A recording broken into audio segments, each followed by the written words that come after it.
कौन कभी सोच सकता है कि अनंत बंधन की गाथा की ओर ले जाने वाला शाश्वत प्रेम रेगिस्तान जैसी भूमि से विकसित हो सकता है और हमारी दुनिया को एक कविता संगमरमर ताज का उपहार देने का कारण बन सकता है। ताज की कोई भी छवि न तो कैनवास पर और न ही सेल्यूलाइड पर इसकी वैचारिक काल्पनिकता को पर्याप्त रूप से व्यक्त नहीं कर सकती है और न ही उस किंवदंती, कविता और रोमांस को व्यक्त कर सकती है जो रविंद्रनाथ टैगोर समय के गाल पर एक आंसू कहते हैं। ताजमहल सफेद संगमरमर से बना एक शानदार दृश्य है जो अपनी भव्यता में अद्वितीय है और एक युग की विशाल समृद्धि को दर्शाता है। अद्भुत संरचना, मुगल सम्राट शाहजहां ने दुनिया को जो प्रेम का स्मारक दिया वह उनकी पत्नी मुमताज महल के प्रति उनके गहन प्रेम का प्रमाण है।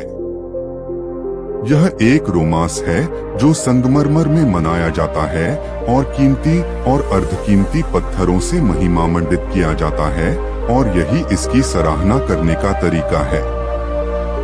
ताज की भूमि उत्तर प्रदेश अपनी सांस्कृतिक विरासत से समृद्ध है और प्राचीन काल से ही राजनीति का एक प्रमुख क्षेत्र रहा है। आगरा ताज का शहर और 16वीं से 18वीं सदी की शुरुआत तक मुगल साम्राज्य की राजधानी रहा। राष्ट्रीय राजधानी नई दिल्ली के काफी नजदीक है। दुनिया भर से पर्यटक भारत के सबसे प्रसिद्ध वास्तुशिल्प आश्चर्य ताजमहल की तीर्थयात्रा करने के लिए आगरा आते हैं। एक ऐसी भूमि जहां शानदार मंदिर और इमारतें आगंतुकों को उस देश की समृद्ध सभ्यता की याद दिलाती हैं जो धीरे धीरे लेकिन निश्चित रूप से खुद को एक देश के रूप में विकसित कर रहा है। औद्योगिकृत समाज भी। ताजमहल का अर्थ है क्राउन पैलेस और वास्तव में यह दुनिया में सबसे अच्छी तरह से संरक्षित और वास्तुकला की दृष्टि से सुंदर मकबरा है। अंग्रेजी कवि सर एडविन अर्नोल्ड ने ताज का वर्णन इस प्रकार किया है, अन्य इमारतों की तरह यह वास्तुकला का एक नमूना नहीं है बल्कि जीवित पत्थरों में गढ़े गए एक सम्राट के प्रेम के गौरवपूर्ण जुनून है। यह एक रोमांस है जो संगमरमर में मनाया जाता है और कीमती और अर्धकीमती पत्थरों से महिमामंडित किया जाता है और यही इसकी सराहना करने का तरीका है। ताजमहल यमुना नदी के तट पर स्थित है जो अन्यथा आगरा के महान लाल किले की रक्षा करने वाला एक विस्तृत क्षेत्र है जो मुगल सम्राटों का केंद्र था जब तक कि वे 1637 में अपनी राजधानी दिल्ली नहीं ले गए।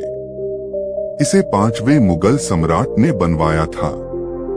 शाहजहां ने 1631 में अपनी तीसरी लेकिन सबसे पसंदीदा पत्नी, वास्तव में एक आत्मिक साथी मुमताज महल, एक मुस्लिम फारसी राजकुमारी की याद में 13वें बच्चे को जन्म देने के बाद विद्रोह को कुचलने के अभियान में बुरहानपुर में अपने पति के साथ जाते समय उनकी मृत्यु हो गई।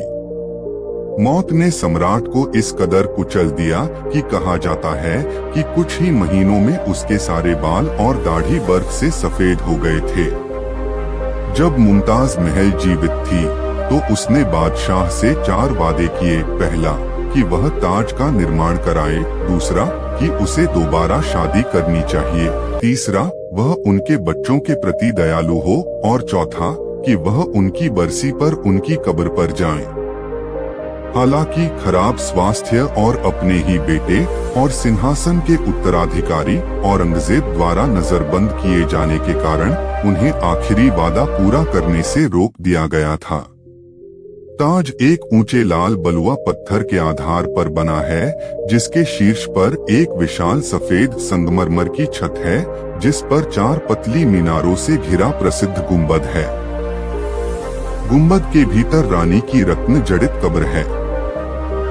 कारीगरी इतनी उत्कृष्ट है कि ताज को दिग्गजों द्वारा डिजाइन किया गया और जौहरियों द्वारा तैयार किया गया के रूप में वर्णित किया गया है। ताज में एकमात्र असम्मित वस्तु सम्राट का ताबूत है जिसे बाद में रानी के ताबूत के बगल में बनाया गया था। किंवदंती है कि अपनी 8 साल की लंबी बीमारी और कारावास के दौरान शाहजहां बिस्तर पर लेटे हुए ताज को सामने की दीवार में एक विशेष कोण पर लगे हीरे के माध्यम से ध्यान से देखा करता था। बहुत खूब। ताज से पता चलता है कि विदेशी सुंदरता की एक महिला को श्रद्धांजलि के रूप में और एक प्रेम कहानी के स्मारक के रूप में, जो हमें इन पृष्ठों के माध्यम से पढ़ने के दौरान भी तल्लीन रखती है। वास्तव में प्यार का एक स्थायी रोमांस अभी तक समाप्त नहीं हुआ है। इसके देखने वाले के लिए इसकी सूक्ष्मताएं। ताज का आयताकार आधार अपने आप में उन विभिन्न पक्षों का प्रतीक है जहां से एक खूबसूरत महिला को देखा जा सकता है। मुख्य द्वार एक महिला के चेहरे पर घूंघट की तरह होता है, जिसे शादी की रात को नाजुक ढंग से, धीरे से और बिना किसी जल्दबाजी के उठाना चाहिए। भारतीय परंपरा में दुल्हन की सुंदरता को उजागर करने के लिए घूंघट को धीरे से उठाया जाता है। जैसे ही कोई ताज के मुख्य द्वार के अंदर खड़ा होता है, उसकी नजर एक मेहराब पर जाती है जो ताज को घेरे हुए है। गुंबद सफेद संगमरमर से बना है, लेकिन मकबरा नदी के पार मैदान के सामने स्थित है, और यह पृष्ठभूमि ही है जो रंगों का जादू दिखाती है, जो उनके प्रतिबिंब के माध्यम से ताज के दृश्य को बदल देती है। दिन के अलग अलग घंटों और अलग अलग मौसमों में रंग बदलते हैं। चांदनी रात में ताज एक आभूषण की तरह चमकता है, जब मुख्य मकबरे पर सफेद संगमरमर में जड़े हुए अर्धकीमती पत्थर इसकी चमक को बेहतर चमक के साथ प्रतिबिंबित करते हैं। ताज सुबह के समय गुलाबी, शाम को दूधिया सफेद और चंद्रमा के चमकने पर सुनहरा दिखाई देता है। वे कहते हैं कि ये परिवर्तन किसी भी प्रकार की सुंदरता के विभिन्न मूड को दर्शाते हैं। मैं आशा करता हूँ कि आप लोगों को यह कहानी बहुत अच्छी लगी होगी। अगर अच्छा लगा होगा तो हमारे चैनल को लाइक, शेयर, कमेंट और सब्सक्राइब जरूर करें भाई। धन्यवाद।